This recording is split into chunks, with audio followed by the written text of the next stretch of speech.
राधे राधे प्रिय श्रोताओं, आइए सुनते हैं शनि प्रदोष व्रत की कथा।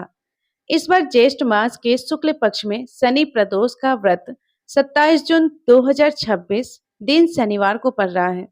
जब भी शनिवार के दिन प्रदोष का व्रत पड़ता है तो इसे शनि प्रदोष व्रत के नाम से जाना जाता है। इसे धारण करने से संतान इच्छुक भक्तों को संतान लाभ की प्राप्ति होती है। प्रदोष का व्रत प्रत्येक माह के कृष्ण पक्ष और शुक्ल पक्ष की त्रयोदशी तिथि के दिन जब भी प्रदोष काल का समय प्राप्त होता है, उस दिन यह व्रत को धारण किया जाता है। इसे धारण करने से 100 गायों को दान करने के समान पुण्य फलों की प्राप्ति होती है। व्यक्ति के सभी प्रकार के दुख और कष्ट दूर होते हैं तथा सभी प्रकार के सुख और समृद्धि की प्राप्ति होती है। तो आइए सुनते हैं शनि प्रदोष व्रत की कथा। तो प्रेम से बोलिए भोलेनाथ भगवान की जय, माता पार्वती की जय। शनि प्रदोष व्रत कथा के अनुसार एक बार गर्गाचार्य जी ने कहा, हे महामती, आपने शिव शंकर को प्रसन्न करने हेतु समस्त प्रदोष व्रत का वर्णन किया। अब हम शनि प्रदोष व्रत की विधि सुनने की इच्छा रखते हैं, सो कृपा करके सुनाइए। सूत जी बोले, हे ऋषियों, निश्चित रूप से आपका शिव पार्वती के चरणों में अत्यंत प्रेम है। मैं आपको शनि त्रयोदशी के व्रत की विधि बतलाता हूँ, सो ध्यान से सुनिए। प्राचीन कथा है कि एक निर्धन ब्राह्मण की स्त्री दरिद्रता से दुखी हो सांडिल्य ऋषि के पास जाकर बोली, हे महामुनि, मैं अत्यंत दुखी हूँ, मेरा दुख निवारण का उपाय बतलाइए। मेरे दोनों पुत्र आपकी शरण में है। मेरे ज्येष्ठ पुत्र का नाम धर्म है, जो कि राजपुत्र है, और लघु पुत्र का नाम सुचिवत है। हम दरिद्री है, आप ही हमारा उद्धार कर सकते हैं। इतनी बात सुनकर ऋषि ने शिव प्रदोष व्रत करने के लिए कहा। कुछ समय पश्चात प्रदोष व्रत आया। तीनों ने व्रत का संकल्प लिया। छोटा लड़का, जिसका नाम सुचिवत था, एक तालाब पर स्नान करने को गया तो उसे मार्ग में स्वर्ण कलश धन से भरपूर मिला। उसको लेकर वह अपने घर आया। यह देखकर प्रसन्न होकर माता ने कहा कि पुत्र, ये धन कहाँ से आया है? तब पुत्र ने बोला, कहा, यह धन मार्ग में प्राप्त हुआ है। माता ने धन देखकर शिव महिमा की वर्णन किया। राजपुत्र को अपने पास बुलाकर बोली कि देखो पुत्र, यह धन हमें शिव जी की कृपा से प्राप्त हुआ है, अतः प्रसाद के रूप में तुम दोनों पुत्र आधा आधा बांट लो। माता का वचन सुनकर राजपुत्र ने शिव पार्वती का ध्यान किया और बोला कि हे माता, हे पूजनीय माता, यह धन आपके पुत्र का ही है, मैं इसका अधिकारी नहीं हूँ। मुझे शंकर भगवान और पार्वती माता जब देंगे तब लूंगा। इतना कहकर राजपुत्र शंकर जी की पूजा में लग गया। एक दिन दोनों भाइयों का प्रदेश भ्रमण का विचार हुआ। वहां अनेक गंधर्व कन्याओं को क्रीड़ा करते हुए देखकर सुचिव व्रत ने कहा कि भैया, अब हमें इसके आगे नहीं जाना है। इतना कहकर सुचिव व्रत उसी स्थान पर बैठ गया। परंतु राजपुत्र अकेले ही स्त्री के बीच जा पहुंचा। वहां एक अति सुंदर स्त्री राजकुमार को देखकर मोहित हो गई और राजपुत्र के पास पहुंचकर अपनी सखियों से कहने लगी, हे सखियों, इस वन के समीप ही जो दूसरा वन है, तुम वहां जाकर देखो, भांति भांति के पुष्प खिले हैं, बड़ा सुहावना समय है। उनकी शोभा देखकर आओ, मैं यहाँ बैठती हूँ, मेरे पैर में बहुत ही पीड़ा है। यह सुनकर सब सखी दूसरे वन में चली गई। वह सुंदरी राजकुमार की ओर देखती रही। इधर राजकुमार भी इसे निहारने लगा। युवती बोली, आप कहाँ रहते हैं? वन में कैसे पधारे? किस राजा के पुत्र हैं? आपका क्या नाम है? राजकुमार बोला कि मैं विदर्भ नरेश का पुत्र हूँ, आप अपना परिचय दीजिए। युवती बोली कि मैं विदर्भ नामक गंधर्व की पुत्री हूँ, मेरा नाम अंशुमति है। मैंने आपकी मन स्थिति को जान लिया है कि आप मुझ पर मोहित है।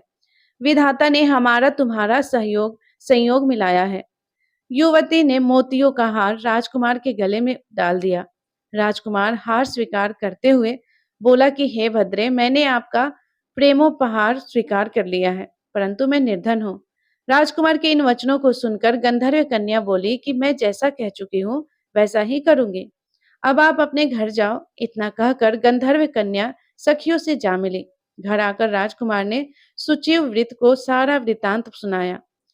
जब तीसरा दिन आया, वह राजपुत्र सुजीवत को लेकर उसी वन में जा पहुंचा। वहीं गंधर्वराज अपनी कन्या को लेकर पहुंचे। इन दोनों राजकुमारों को देख आसन देकर कहा कि मैं कैलाश पर गया था। वहां शंकर जी ने मुझसे कहा कि धर्मगुप्त नाम का राजपुत्र है, जो इस समय राज्य विहीन और निर्धन है, मेरा परम भक्त है। हे गंधर्वराज, तुम उसकी सहायता करो। मैं महादेव जी की आज्ञा से इस कन्या को आपके पास लाया हूँ। आप इसका निर्वाह करें। मैं आपकी सहायता कर राजगद्दी पर बिठा दूंगा। इस प्रकार कहकर राजा ने कन्या का विधिवत विवाह कर दिया। विशेष धन और सुंदर गंधर्व कन्या को पाकर राजकुमार अति प्रसन्न हुआ। भगवत कृपा से अपने शत्रुओं का दमन करके राज्य का सुख भोगने लगा। इस प्रकार से जो भी वक्त सच्ची श्रद्धा के साथ, नियम और निष्ठा के साथ प्रदोष का व्रत धारण करते हैं, तो भगवान शिव जी अपने भक्तों के सभी प्रकार के मनोरथ की सिद्धि करते हैं। तो प्रेम से बोलिए भगवान भोलेनाथ की जय। तो प्रिय श्रोताओ, ये थी शनि प्रदोष व्रत की कथा। आज शनिवार है, इसलिए आइए आज शनिवार व्रत की कथा को भी सुनते हैं। कहते हैं कि कथा सुनने मात्र से जीवन की सभी परेशानियां दूर हो जाती हैं। एक समय सूर्य, चंद्रमा, मंगल, बुध, बृहस्पति, शुक्र, शनि, राहु और केतु, इन ग्रहों में आपस में झगड़ा हो गया कि हम सब में से बड़ा कौन है। सब अपने अपने को बड़ा कहते थे। जब आपस में कोई निश्चय ना हो सका तो सब के सब आपस में झगड़ते हुए इंद्र के पास गए और कहने लगे कि आप सब देवताओं के राजा हो, इसलिए हमारा न्याय करके बतलाओ कि हम 9 ग्रहों में सबसे बड़ा कौन है। राजा इंद्र इनका प्रश्न सुनकर घबरा गए और कहने लगे कि मुझ में यह सामर्थ्य नहीं है जो किसी को बड़ा या किसी को छोटा बतलाओ। मैं अपने मुख से कुछ नहीं कह सकता। हाँ, एक उपाय हो सकता है। इस समय पृथ्वी पर राजा विक्रमादित्य दूसरे के दुख का निवारण करने वाला है, इसीलिए तुम सब मिलकर उन्हीं के पास जाओ, वही तुम्हारे दुखों का निवारण करेंगे। ऐसा वचन सुनकर सभी ग्रह देवता चलकर भूलोक में राजा विक्रमादित्य के सभा में जाकर उपस्थित हुए और अपना प्रश्न राजा के सामने रखा। राजा उनकी बात सुनकर बड़ी चिंता में पड़ गए कि मैं अपने मुख से किसको बड़ा और किसको छोटा बतलाऊं। जिसको छोटा बतलाऊंगा वही क्रोध करेगा, परंतु उनका झगड़ा निपटाने के लिए एक उपाय तो सोचना ही पड़ेगा। उन्होंने एक उपाय सोचा कि सोना, चांदी, कांसा, पीतल, सीसा, रांगा, जस्ता, अभ्रक और लोहा, 9 धातुओं के 9 आसन बनवाए। अब आसनों को क्रम से जैसे सोना सबसे पहले और लोहा सबसे पीछे बिछाए गए।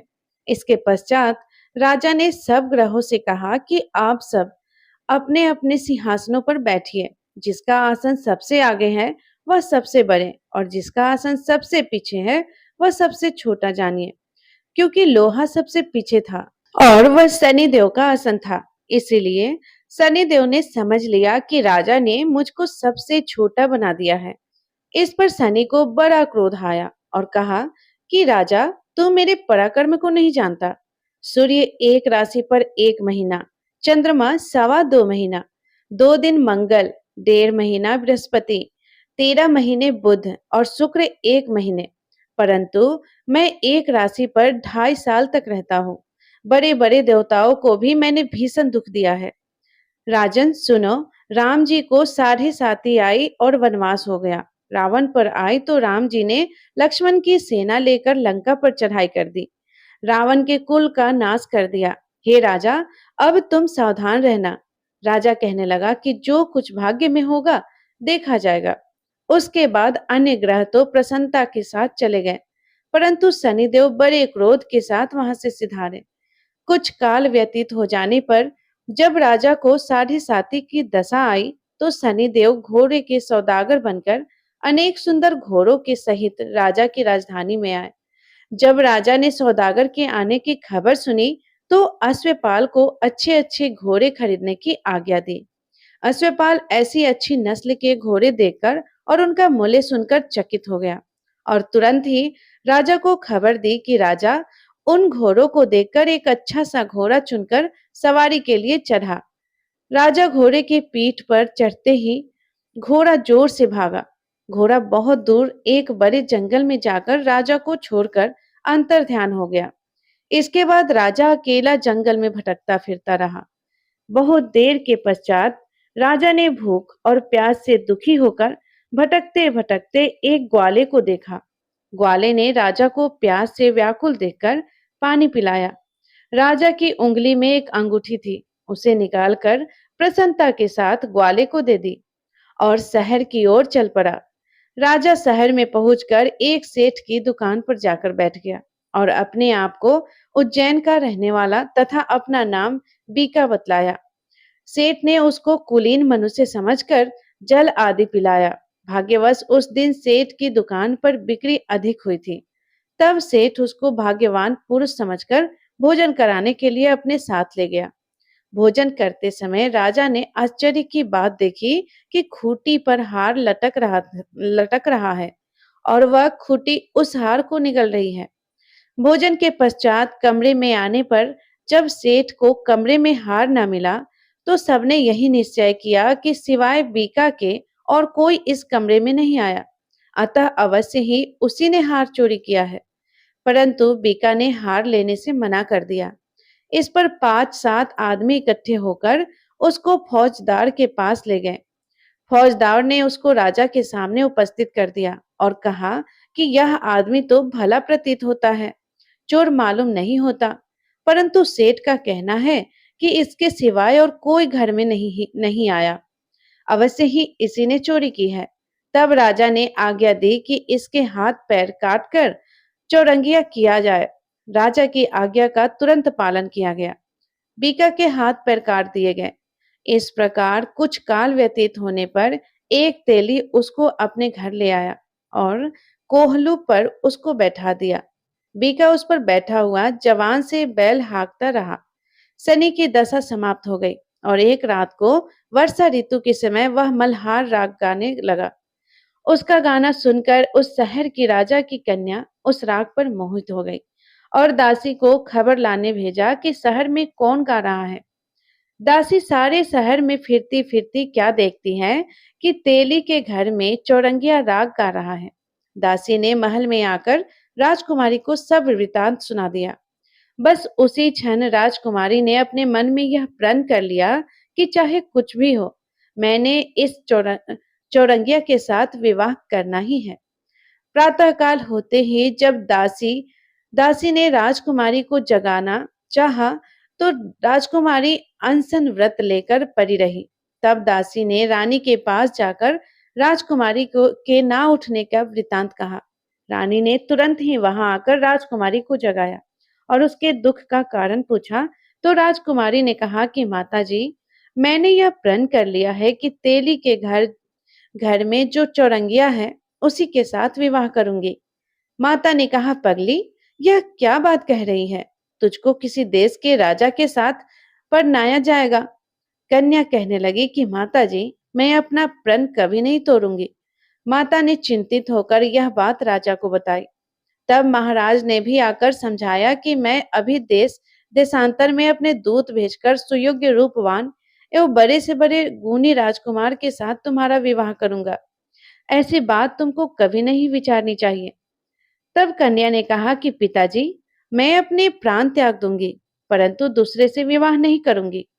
इतना सुनकर राजा ने क्रोध से कहा, यदि तेरे भाग्य में ऐसा ही लिखा है, तो जैसी तेरी इच्छा हो वैसा ही कर।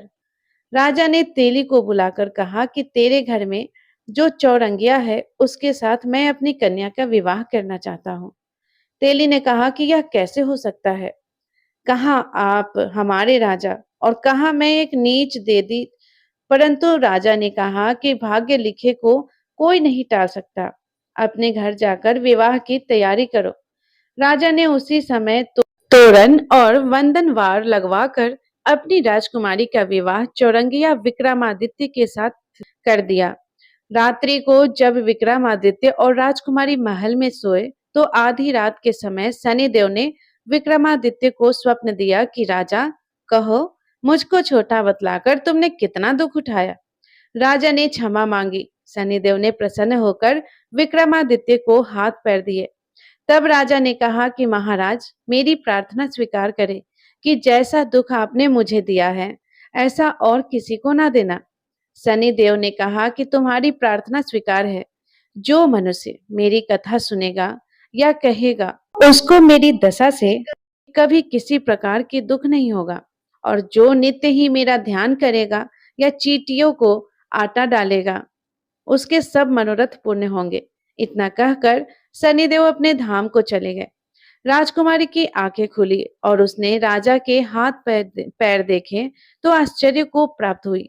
उसको देखकर राजा ने अपना समस्त हाल कहा कि मैं उज्जैन का राजा विक्रमादित्य हूँ। यह सुनकर राजकुमारी अत्यंत प्रसन्न हुई। प्रातःकाल राजकुमारी से जब उसकी सखियों ने पूछा तो उसने अपने पति का समस्त वृतांत कह सुनाया। तब सब ने प्रसन्नता प्रकट की और कहा कि ईश्वर ने आपकी मनोकामना पूर्ण कर दी है। जब उस सेठ ने यह सुना तो वह विक्रमादित्य के पास आया और राजा विक्रमादित्य के पैरों पर गिरकर क्षमा मांगने लगा कि मैंने आप पर चोरी का झूठा दोष लगाया, अतः आप मुझको जो चाहे दंड दे। राजा ने कहा, मुझ पर शनि देव का कोप था, इसी कारण यह सब दुख मुझको प्राप्त हुआ। इसमें तुम्हारा कोई दोष नहीं है। तुम अपने घर जाकर अपना कार्य करो। सेठ बोला कि मुझे तभी शांति होगी जब आप मेरे घर चलकर प्रीतिपूर्वक भोजन करेंगे। राजा ने कहा, जैसी आपकी मर्जी हो वैसा ही करें। सेठ ने अपने घर जाकर अनेक प्रकार के सुंदर भोजन बनवाए और राजा विक्रमादित्य को प्रीति भोज दिया। जिस समय राजा भोजन कर रहे थे, एक अत्यंत आश्चर्य की बात सबको दिखाई दी। जो खूंटी पर पहले हार निगल गई थी, वह अब हार उगल रही है। जब भोजन समाप्त हो गया तो सेठ ने हाथ जोड़कर बहुत सी मोहरे राजा को भेंट की और कहा कि मेरे श्री कंवर नामक एक कन्या है, उसका प्राणी ग्रहण आप करें। इसके बाद सेठ ने अपनी कन्या का विवाह राजा के साथ कर दिया और बहुत सा दान दहेज आदि दिया। इस प्रकार कुछ दिनों तक वहां निवास करने के पश्चात विक्रमादित्य ने शहर के राजा से कहा कि अब मेरी उज्जैन जाने की इच्छा है। फिर कुछ दिनों के बाद विदा लेकर राजकुमारी मन भावनी सेठ की कन्या श्री कंवरी तथा दोनों जगह के दहेज में प्राप्त अनेक दास दासी रथ और पालकियों से सहित विक्रमादित्य उज्जैन की तरफ चले। जब शहर के निकट पहुंचे और प्रवासियों ने राजा के आने का संवाद सुना तो समस्त उज्जैन की प्रजा आगवानी के लिए गई। तब बड़ी प्रसन्नता से राजा अपने महल में पधारे। सारे शहर में बड़ा भारी महोत्सव मनाया गया और रात्रि को दीपमाला की गई। दूसरे दिन राजा ने शहर में यह सूचना कराई कि शनि देव सभी ग्रहों में सर्वोपरि है। मैंने उनको छोटा बतलाया, इसी से मुझको यह दुख प्राप्त हुआ है। इस कारण सारे शहर में सदा शनि देव की पूजा और कथा होने लगी। राजा और प्रजा अनेक प्रकार के सुख भोगती रही। जो कोई शनिवार के दिन शनि भगवान की कथा को सुनता है, पढ़ता है, उसको शनि देव की कृपा से सब दुख दूर होते हैं। शनिवार की कथा को व्रत के दिन अवश्य पढ़ना चाहिए। तो प्रिय श्रोताओं, ये थी शनिवार व्रत की संपूर्ण कथा। आइए अब जान लेते हैं कि शनिवार व्रत की विधि क्या है। इस दिन शनि की पूजा होती है। काला तिल, काला वस्त्र, तेल, उड़द शनि को बहुत प्रिय है, इसलिए इनके द्वारा शनि की पूजा होती है। शनि की दशा को दूर करने के लिए यह व्रत किया जाता है। शनि स्त्रोत का पाठ भी विशेष लाभदायक सिद्ध होता है। तो प्रिय श्रोताओं, यदि ये कथा आपको पसंद आई हो तो वीडियो को लाइक करके चैनल को सब्सक्राइब जरूर कीजिएगा और कमेंट बॉक्स में जय शनिदेव महाराज जरूर लिखिएगा। धन्यवाद। राधे राधे। जय श्री कृष्ण।